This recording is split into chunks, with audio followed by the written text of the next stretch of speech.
ঢাকাই সিনেমার জনপ্রিয় জুটি শাকিব খান ও শবনম বুবলীর ব্যক্তিগত জীবন নিয়ে ভক্তদের আগ্রহের কমতি নেই।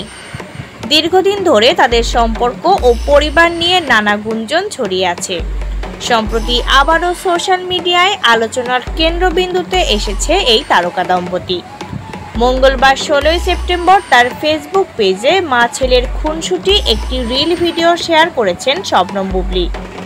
ভিডিওতে দেখা যায় মা ও পুত্র একসঙ্গে খুনসুটি করছেন, আর ভিডিওটি করছেন শাকিব খান নিজেই। ভিডিওতে ছেলে শেহজাদ খান বীর ক্যামেরার দিকে পোজ দিতে চেষ্টা করলেও বাবা শাকিব ভিডিও করার সময় সে পুরোপুরি বুঝতে পারছে না। ভিডিওতে শাকিব খানকে না দেখা গেলেও তার কথা শোনা যায়। ছেলেকে সুপারস্টার বলে ডাক দেন শাকিব।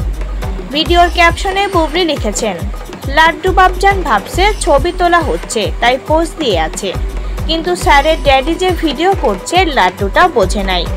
এই ভিডিওটি মুহূর্তের মধ্যে নেটিজেনদের মধ্যে ভাইরাল হয়ে যায়। প্রসঙ্গত 2018 সালে গোপনে বিয়ে করেন শাকিব ও বুবলী।